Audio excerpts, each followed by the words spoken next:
family, etc. There is nowhere that I can think of in Australia which would be a better place if you want employment forever. Between our defence and our industrial zone and all the other work that's down here, it's an amazing place to live, and plus you've got a few nice beaches to go with it. So our Mayor does a great job in overseeing all of that, and there are a lot of exciting things coming up, so please make Deb happy and welcome. And welcome everyone to this, our first Business Leaders Breakfast for 2022.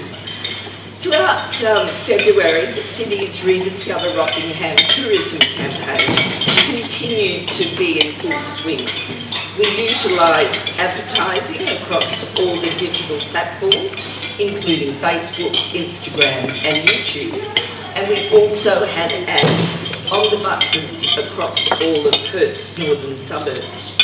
If you've been to Perth lately, the underground train station has the Rediscover Rockingham featured on the station's highly visible video wall. In the weeks ahead, I encourage you to keep an eye out when you're travelling on either the Kwinana or the Mitchell freeways, as we will be promoting Rediscover Rockingham. Looking ahead, we're quite excited to be presenting the annual Jobs Fair on Wednesday the 13th of April at the Gary Holland Centre. Defence, of course, is a sector with a huge strategic and economic importance to our city, particularly given the proximity of Australia's largest naval base at HMAS Stirling, just across the way there.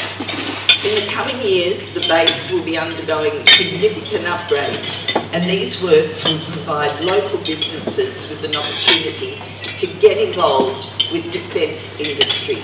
That supply chain is so important to us as businesses here in the city. With that in mind, the city will once again be hosting a defence industry forum. The city is also in the process of preparing to deliver defence industry business workshops again. These workshops will be delivered by business foundations and will provide you all with information and direct guidance that enhances capabilities in the defence industry sector. We'd love to see another spud shed in the city of Rockingham. Please make Tony welcome. Yeah, Rockingham has been quite a big place for us. We moved into, I was thinking about it last night, and the only way I can remember is my son Sebastian was only 1 year old. That's when we moved into the Kerrissound Lane property. We bought that property back in the early 90s. We only had a little, probably 200 square metre little shed. We tacked it on the front of the shed. And my parents and my brother thought I was mad. But I knew that there was an opportunity. And the first day that we opened, we couldn't believe the response that we got.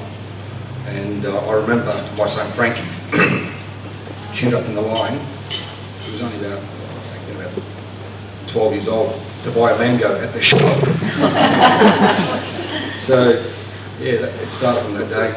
But not only that, there's the staff. I've had staff working for me since the day we opened this budget. People that, they're my team. And like I said, it's people that have been working with us for over 20 years. And they become my family. And yeah, it's been a hard journey. Business in general is very hard. There's a lot of challenges. And like I said, I'm lucky now with all the boys in the business and my daughter as well, and my brother and his kids. So it is a true family business. Now the business has expanded. We've got 17 shops around WA. We're looking at moving into the country stores. But the thing is, even our customers, we've got a lot of support. So it keeps us pretty busy. We employ just under 2,000 people. And that's okay, I'm saying at the moment. The challenge is, as if you're in business, you know what it's like having staff.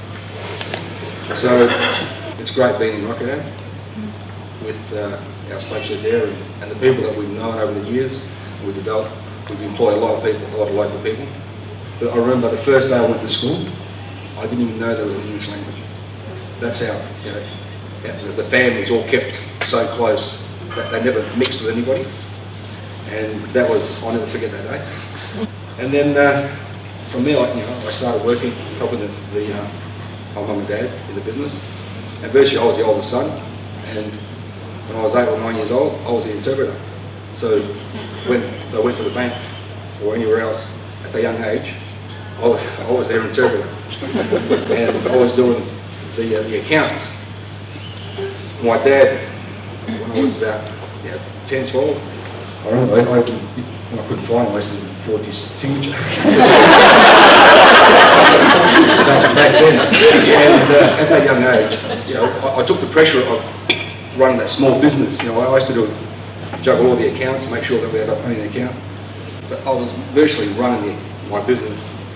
I started at a young age. Thanks for coming today, it's much appreciated.